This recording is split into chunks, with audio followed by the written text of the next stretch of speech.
You're listening to the Keith Harris Show Global Network right here on Hotline Radio.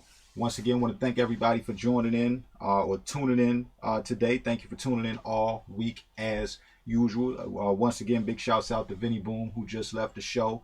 Wonderful to have him on. Now, we have in the building. I've been waiting to talk to this person for quite some time now, so I'm glad that we finally have him with us. It is none other than, I would give you a drum roll if I had it, Gregory, but it is none other than award-winning Gregory Blair. How you doing today?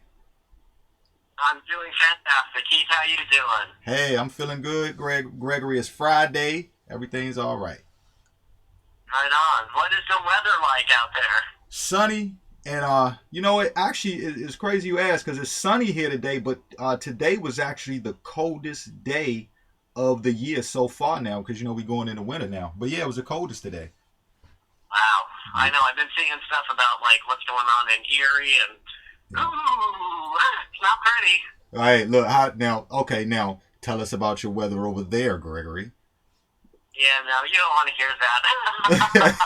California, Southern California, it's like 71 and sunny. It's cooler than it was during the summer, but yeah, no, not cold yet. You know what? That's why I did that too. That's why I said that. I go, okay, now you know what? Go ahead and punish the people real fast. Let them. Yeah, but we got people here who cry because we don't get enough snow and enough cold, you know, because they miss white Christmases and whatnot. So, you know, yeah, I give know. and take. You're right, though. I actually noticed that, too. I mean, I'm not a big... I don't mind the snow, but I'm really not a big fan of the snow. Just because, you know, when it first falls, it's pretty, but by the time a few cars drive through it and, you know, it's muddy, so it's a lot different, though. But, yeah, exactly. Yeah. But, okay, so... Now, first of all, I want to say, you know, congratulations on all the work that you've done. You're all over the board. I mean, you've got daily revisions. You've been dealing with natural born filmmakers as well. So I guess I'll start out with just how did you get into, or how did you decide to go into the world of film and acting and you know, all of that anyway? Oh, I think from day one, really, I have been told that when I was really small, too young probably to go to the theater, but, you know, my parents were very open-minded and whatnot, and I went to supposedly some children's theater production, and I sat there with my mouth hanging open through the entire thing.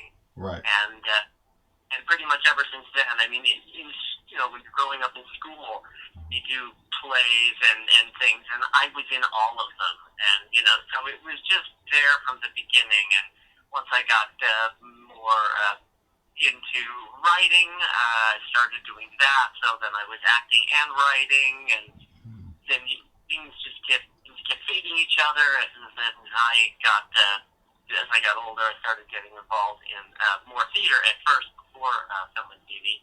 Right. And started doing a little producing, directing.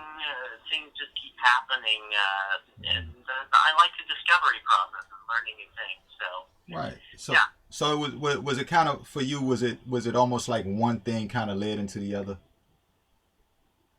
As far as more the way I kept getting more skills or more experience, yes, that's how it happens. It's sort of a snowball effect. Things sort of feed each other, I think, for me at any rate. Okay. But it all happened in fits and starts. So yeah, you had a plan, and then the world does what it does to your plan, and hopefully you adapt. Right, and it just kind of falls right in. Well, I tell you what, you've been snowballing ever since it, you know, it went into effect, right? Yes. So, okay, like, you know, to talk about, I guess, like the stage plays and theater, because, you know, doing that, Cole, let's go to Nicholas Nickleby, okay? How was that for you, and if you could talk about just a little bit of what that was about and maybe what role you played. Well, That was actually a friend of mine who was involved in theater in New York, and then he moved to L.A. He wanted to do a version of Nicholas Nickleby. Mm-hmm. It actually ended up being the inaugural production of a production company that he ended up starting for theater. And he knew that I had done writing, and he said, I can't find a version I like. Would you write one for me? Uh-huh. Said, you're talking about an 800-page novel, and you want it in about 2.5 hours, right? Wow. And he's like, yeah, pretty much. So I wrote him a version, and he liked it, and he wanted some tweaks and things, and so it ended up becoming, we ended up producing it in Hollywood, and it got some great reviews, and I have since had some colleges around the nation perform it as well. Oh, that's amazing. Now, when it comes to sitting down, like you say, you're writing, sometimes these enormous projects. How do you get in gear? How do you get in gear for that? Like, do you go through the writer's block sometimes, or are you just ready for it to flow out? Like, how does that idea work for you? Well, it varies project by project. Nicholas Nickleby was unique because there was already source material. Okay. And it was just I knew it was a matter of weeding out what you could actually do in, 2.5 to 3 hours. And so you had to really just sort of follow all the main storylines.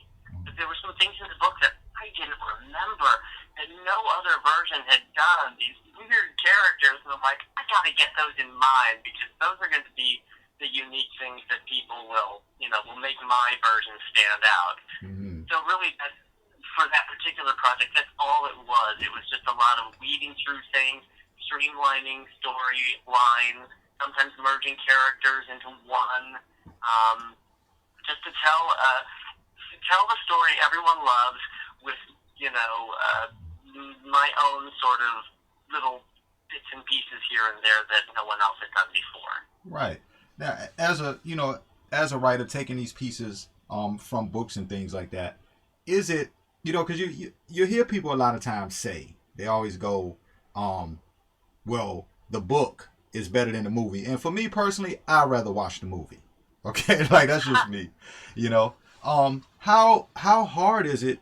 And I guess for you it's not that hard, but for some people, how hard may it be to actually take a writing and turn it into quality work that still holds the people's interest? I guess that just comes from your skill, right?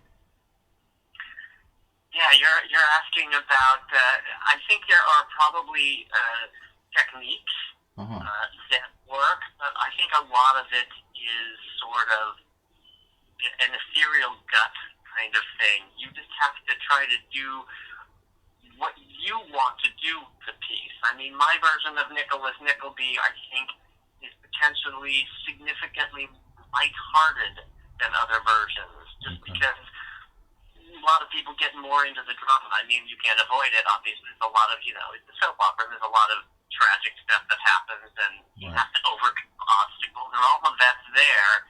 But I came across all these, as I read the book, I thought, this is really funny. I mean, because Gibbons was poking some nasty satirical fun at, the educational system and other things, and I thought, I got to get that in there. There's a sense of humor he's got that I got to get in there. So that's what I was trying to do. Okay. Now, going into kind of like the commercial world, because I'm not sure if you're still doing the commercials, being so busy with all of the film that you're into, but you've done AT&T World Series, Love That Girl. But how was it doing an AT&T commercial? Now I know that's pretty simple compared to what you do. So, but like how was that? I mean, I asked that question because I use AT&T phones, so. Commercials are so much more condensed, and they're a shorter time limit, obviously. And so you end up walking in on set. You usually shoot it in a day. Now it depends on the commercial, but usually that's about it. So it's almost like being a day player. You go and it's done and it's over and you walk away. Right. So it's Zach and Vince, whereas when you're film and whatnot, you're working sometimes, unless you have a really small role. If you have a larger role, you're working 2, 3, who knows how many weeks. Right. So that's the big difference for that kind of thing. I Love That Girl was a television show, and I had I was in 3 episodes, and I was there one day, I think, for each episode. Okay. And so, because it's fast, it's like boom, boom, boom. They need to get those things out. So you come in, you know your stuff. The director gives you direction, and you do your thing following direction, and you do it a couple times, and boom, you're done. Yeah. Oh, speaking about that, like kind of talking about the direction that people take as they go on to set to play certain roles. How is it, when you're producing a movie, for instance, okay, do you actually deal with, because I know there's different, there's, now let me ask you this before I go to that. What is the difference in director and producer? The producer is responsible for, on the one hand, well, actually there are different kinds of producers, but if I put it all in a bucket, the producer is involved with the finances and the functionality of the film. That is, things that feed into production are the producer side of things. Paperwork and logistics. All of those sorts of things. Whereas the director is more involved in the artistic choices of the film, the casting, the locations, the look of the film. Those kinds of artistic things are really the how you want the actors to perform the scene and getting the right performances out of them. That's the director. So. And there is an art to being a producer, so maybe that's the wrong word. That's sort of, to me, the easiest definition. The director handles the artistic side of things, and the producer manages the business side of things. That's the simplest definition. Okay, yeah. And, I wanted to ask that question because I know, a lot of times myself, I know some people that, that aren't, masters of their craft like you are. They don't really understand like what the line between the two are. So that's pretty much, why I asked that question. Now, natural born filmmakers. Okay. I hear a lot about that. How was it working on that film? That was an exceptionally unique experience for many reasons. The director, Steve Oakley, has his own unique directing style. He films it along the lines of a multicam sitcom. He has more than one camera going at once. Which is not the standard way a film is done, because you need one camera to capture. You light a scene in such a way to capture certain things. He doesn't work that way. He works with 3 cameras at once.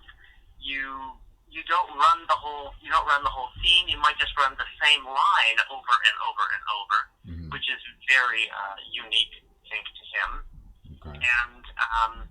And then he was also writing it as he went along. He had scenes, the general idea for the film, and some of the scenes he wanted to do, and he cast those people, and for the people to those scenes, and we shot those scenes, and then he said, and now what happens? And so he had 4 scenes, and he asked me to help write a couple of scenes, and so I with a couple of scenes to help sort of tie the pieces together, because it's kind of a Pulp Fiction kind of a story structure. There's all these different characters, and I was trying to make some of them connect and intersect a little more. Okay. So, but ultimately, at the end of the day, you were happy with the project, right? Say it again? I said, but ultimately, at the end of the day, you were happy with the project, with the outcome. I haven't seen the outcome yet. Yeah, no, it's still in post-production. He's still editing it and whatnot. So I'll let you know when I see it. Okay, yeah, I caught a few. I think I caught the trailer. I caught a few pieces of it, as a matter of fact. Looks like it's going to be pretty cool. I'm looking forward to actually watching it myself too. So I'm very interested to see how it all turns out. There's so many scenes that I know nothing about. It'll be interesting to see, oh, is that what happens? okay, now let's talk about the Jeffrey Award for Best Character. Gregory, what was that like? Sure. That's going back a bit. I think it was 2005. I was lucky enough to be cast in a play called Sylvia, which is basically about an empty nester couple and this dog that comes into their lives and shakes their lives up. And they end up, every other character in the show is normally played by one actor. And so you get to play these three completely different characters, all in the same play. And they're so different that you really get to show off your range and your acting ability. I mean, there's this like totally sexist pig guy that's the guy meets in a dog park, and then there's this sort of alcoholic socialite and with the wife, and then there's this like crazy therapist they go to. Yeah. So they're very different, and you get to do all three of them. And so the Jeffrey Award was for my performance in that particular show. The show was a treat. The director, the actors I worked with, everything about that show was extremely memorable. Now, because you won Best Character in it. So who were you playing? I was playing all three of those other characters. The ones you just said. Yeah, the sexist guy in the park, the alcoholic socialite, and the crazy therapist. Oh, whoa. And so you had to kind of, and this is all in the same production, so now you have to go back and forth between each character. Yes, because the sexist guy's in the beginning, and then I play the socialite, and then I play him again, and then I play the therapist. So yeah, there's a little bit of back and forth, but it's fun. Wow. I can see where that must have been fun for you, just in general, being an actor and have an opportunity to just play those different roles, because that's what you like to do, right? Yeah, definitely. They're all kind of offbeat characters, and that tends to be what I get cast in. You look at me and you go, that guy's not Brad Pitt. That guy's Steve Buscemi. So those are the kinds of roles I play. You know what though? I tell you now that you say that though, Gregory. I mean, I actually like that, and I'll tell you why. Because it you know what? There's a lot of characters that people see in movies, and this is pretty much my opinion, but there's a lot of characters that you see in movies, and that's exactly it. You get used to those characters kind of playing the same role. Nothing wrong with that. But it's also great when you can also get versatility out of somebody like yourself, where you can kind of be serious, and then you might catch you in another production and you're the silly person, or you know what I mean? So it's a well-ranged situation. It's fun for me because it keeps me on my toes and it lets me do a lot of different things, and hopefully it's helpful and useful, to casting directors and people making the movies. They can be like, we need kind of an offbeat dude. Oh, that guy, that's the offbeat dude. We know him, and hopefully that's how that works. Right, because even with your dialect, I know your dialect, you're doing Russian, you're doing British, and you even got Brooklyn down. I try to do as many as I can. I'm not as good as many. There are many actors who are masters at dialect. Okay. I've got a handful in my wheelhouse. Mm-hmm. But if I got cast in something and there was a dialect I didn't know, I'd get a coach and make it work. Okay. Now the EOTM Award for Best Director. Congratulations on that as well. Tell us a little bit about that. Well, that was actually the first award that was associated with Deadly Revisions. Uh-huh. We have since got a handful more. I'm very happy about several for my actors and whatnot. Yeah. EOTM Award. I'm sorry? No, I'm sorry. You know what? Yeah, because I was going to actually get to asking you about all of those awards. As a matter of fact, Deadly Revisions is such a big deal. But going about EOTM, Gregory. So that was the entrepreneurs on the move. So they're looking for people who are basically doing something sort of entrepreneurial. And since this was my first feature with my production company, had never done a film before, I had never directed a film before. That is sort of how I got into that. Okay. So that was very exciting because that was very early on, and then we started hitting the film festival circuit, and we won the LA Movie Award for Best Narrative Feature as well as Best Actor for Bill Oberst Jr., my lead, and then we won again at the Fantastic Horror Film Festival. Bill won again, and my actress Cindy Merrill won Best Actress. And I just found out we won in the Terror Film Festival the Best Feature Film Screenplay. So we're doing okay. Hey, look, you're doing great, as a matter of fact, because listen, I've been paying attention, to the Daily Revisions project, and I just kept hearing, I kept hearing fireworks about how good this film would be, and how well it was put together in the cast and everything like that. So, big congratulations on so many awards for that. Like, oh, thank you. I'm just pleased as punch. I'm hoping some more of my cast and crew can pick up some awards at some point too, because I thought everybody was great. Right. Now, did you, when it came to Daily Revisions, did you write it, produce it, direct it, or you were acting in it? What all did you do besides all of it?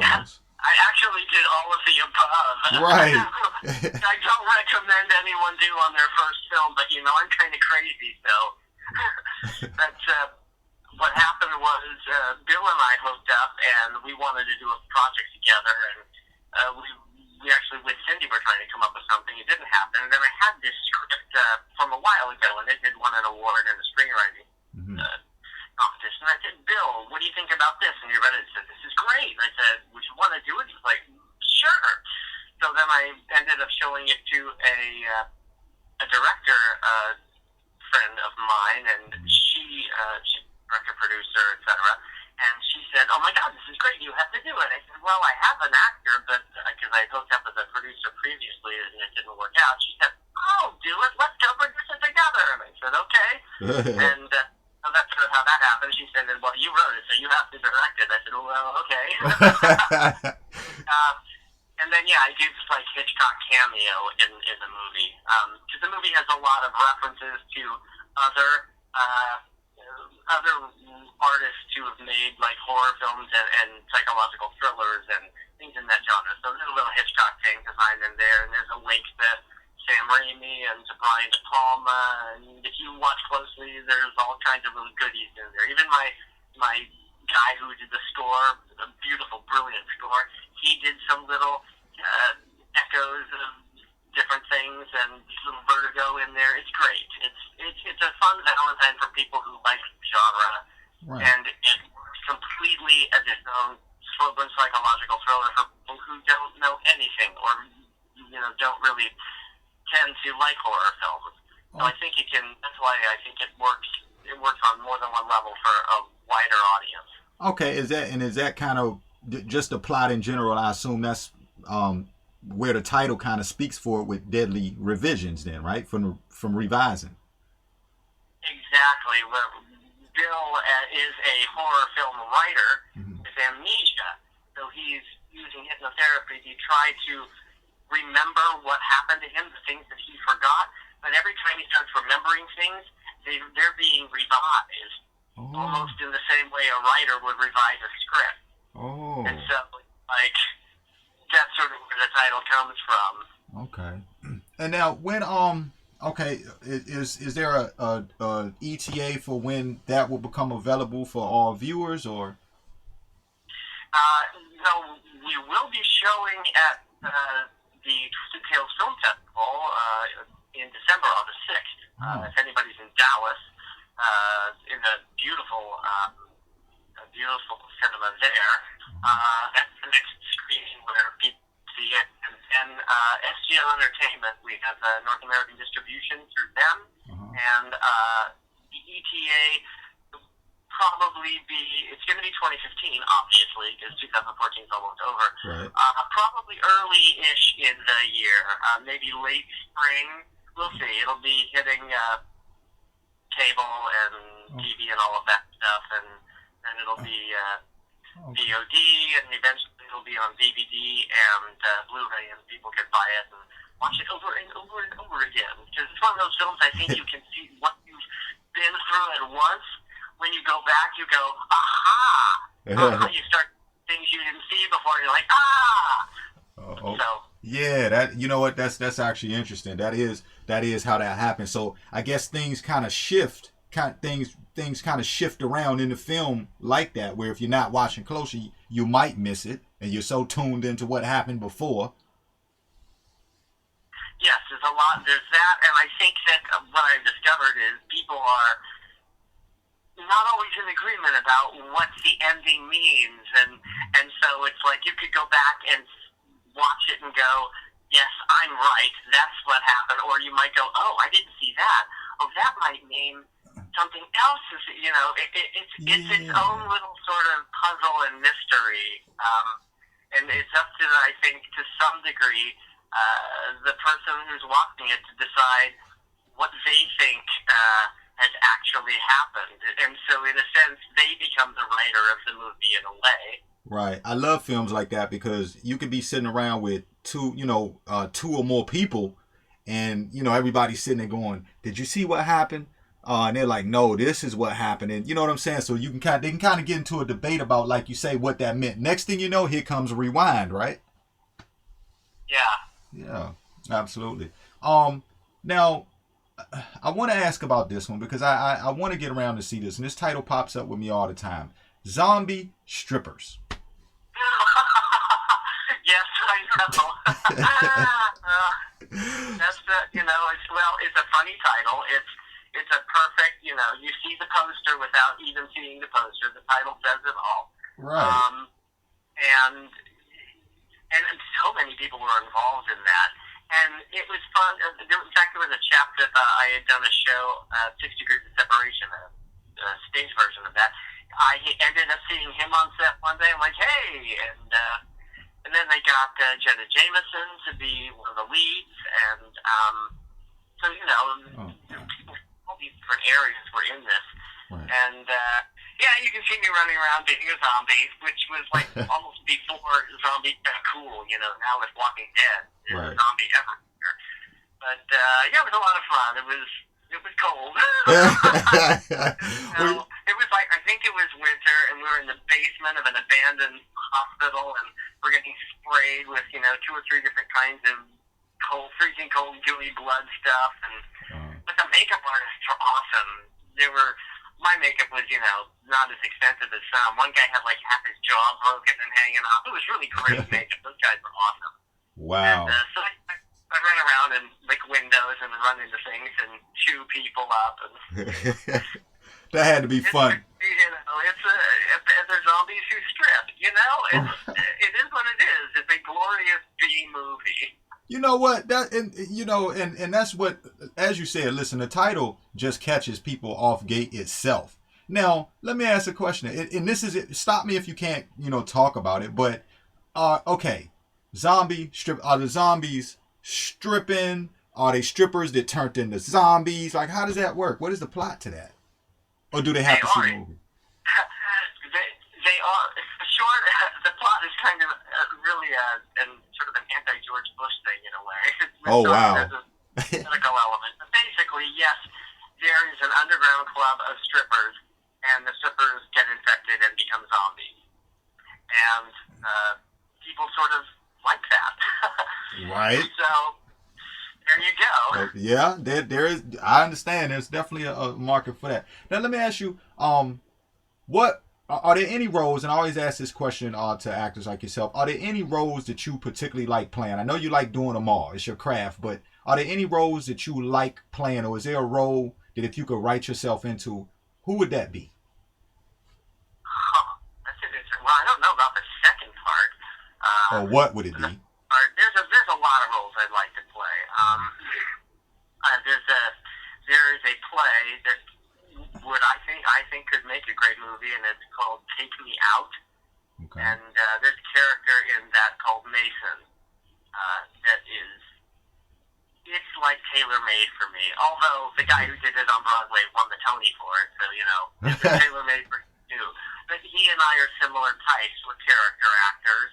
We're very similar. So, you know, and so that's a role I would really love to do one day. There's another play called The Pillow Man, which I would love to play almost any role in that.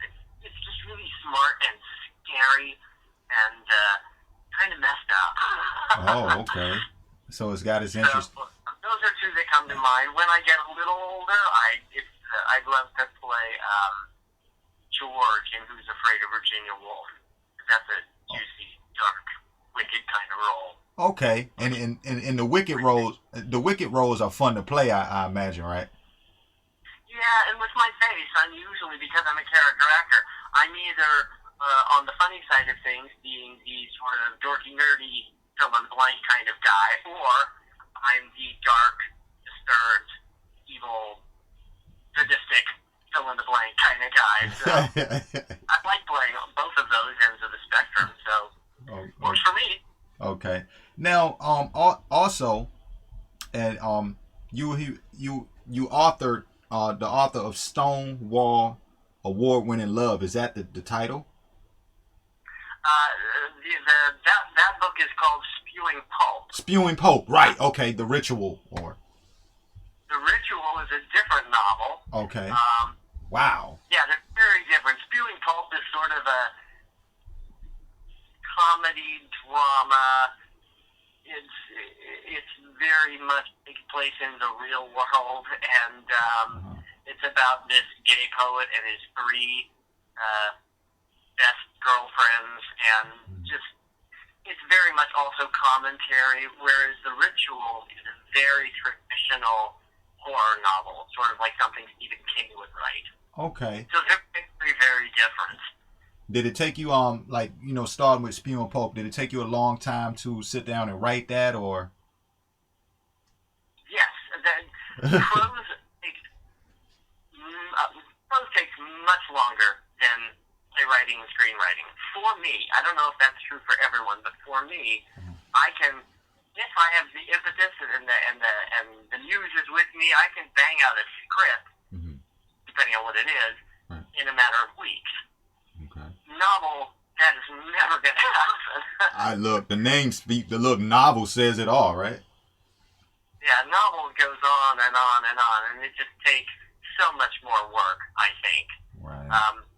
And, you know, I'll probably have a lot of screenwriters who want to bash me in the head for saying that, but I think if you've written a screenplay and a novel, chances are you know what I'm talking about. I can imagine. Some screenplays take forever. I did a screenplay about Ludwig of Bavaria. So we're talking epic, historical. It took buckets and buckets and buckets of research, and then trying to come up with putting the events of his life into a story. That script took me quite some time. Right. So, you know, but on the other hand, if I'm writing something and it's just like a comedy that takes place today, and I have a handful of characters and I know the situations, I can write that pretty fast. Right, because it's kind of like you say, is you know, it's kind of set there for you, so you already know what direction you want to go in. As for, you know, when it comes to writing a novel, I you know, when I was in school, writing a book report was hard enough, right? So so when you think about it, hard. Say that again. I said book reports are always hard. Right. So, you know, hey, writing a novel, that's like what, a book report like 10, 12 times over, right? So it's a big difference. Okay, now what film festivals are you looking into now? I know you mentioned Dallas for one. What else is there going on? So that's a film festival where Deadly Revisions will show next. I have a script that I just finished a couple of weeks ago that I think will probably be my next project as a director and or producer. I'm not sure which direction I want to go with that, because this one I want to play a major role in it. Oh, I don't know if I'm ready for the full Woody Allen here, so I may end up having a director and a producer work with me, and I'll just act. I'm not sure yet, but it's a comedy / horror. I had a reading of it before it was finished, and everyone just thought it was a scream, and so I'm looking forward to trying to put that together eventually. In between everything else, I mean, with the PR for the revisions and the screening and the getting the deliverables ready for the distributor, between that and my auditioning and the acting stuff going on, it's like my plate is pretty full. But I'm always looking for more, so that's a good thing. That's a good thing in that industry, though, right, Gregory? Definitely. It beats the alternative. Right, which is not having all of that going on. So, yeah, I mean, the way the business works, it's just you never know how things are going to roll. Sometimes you get this is the script, this is the project, blah blah blah, and you think there's this timeline where it's going to happen soon, and then it doesn't end up happening for a couple of years. Or, a week or two or more goes by and you haven't had a single audition, and then suddenly you get a whole bunch, and they're all like, within the same week or same day sometimes even. I've had that happen a couple of times. I'm like, I'm sorry, I cannot be at one end of the city at 10 o'clock and another end of the city by 10:30. That's never going to happen. Right. Do you and I guess in your field with doing so much, sometimes, I mean, you accept the fact that every now and then you have to turn things down. You might want to do as much as you can, but it just doesn't work that way. I hate to turn anything down, to be honest. And it has to be a really, really strong reason for me to turn something down. I just had to turn down a friend who was interested in me directing a stage play. That is a huge commitment, though. I mean, you have to have you're basically rehearsing every day, and it doesn't leave you a lot of time for anything else. Any director who's ever directed a stage play, and probably true for film too, you don't have time for anything else. It's pretty much an all-consuming job. Yeah. So, yeah, because I'm trying to write this other script for another project, so I've got that I forgot to mention. So I've got that, I've got all these things on my plate. I was like, there's no way I can give the kind of time that this would deserve. It would be a total disservice to accept that job. You have to be able to say no if you're not going to be able to give your best. Right. And, it's already, just with some of the stories, like from yourself and others that I hear in your field, like, again, it's just it's amazing to just think where all of this time, where you even really find time. I mean, there's 24 hours in a day, Gregory, and you have to sleep sometimes anyway. Oh, I'm very good at sleeping. Right. So it's like how, I don't know, it's just amazing that you managed to fit all of that in. But listen, congratulations on all your success, and of course we wish you so much more, and I'm always following you. As a matter of fact, like I watch your interviews, you know what I'm saying? I watch your clips and things like that, and I really do enjoy you. Like that, a stalker. I really do enjoy him because, like I say, just watching your speaking, just watching your attitude or your normal character, also kind of goes along with why I can see how you play different roles, because you're a characteristic person. So you can catch you saying something funny. You can catch you, on a serious note. I've watched your interviews a couple of times. Like I watched the interview with you and Donna, as a matter of fact. I'm not sure if it was at a party or a film festival or what it was, but you guys were on the couch and you were talking about deadly revisions, as a matter of fact. And you had me cracking up on that one too. So kudos. You get me talking to somebody like Donna, who is so much fun. Yeah. I go crazy. Right. So like I say, kudos to you on all of that. And look, I hope to have you back on the show. Look, I'd love to have you back on once you head to Dallas and get success in that festival and that screening. I'd love to have you back on once you win another award for daily revisions, because I know you will. So Well, thank you. I know you will, and you've been tearing up the scene, and let's stay in touch. As you know, I follow you on social media anyway, and congratulations.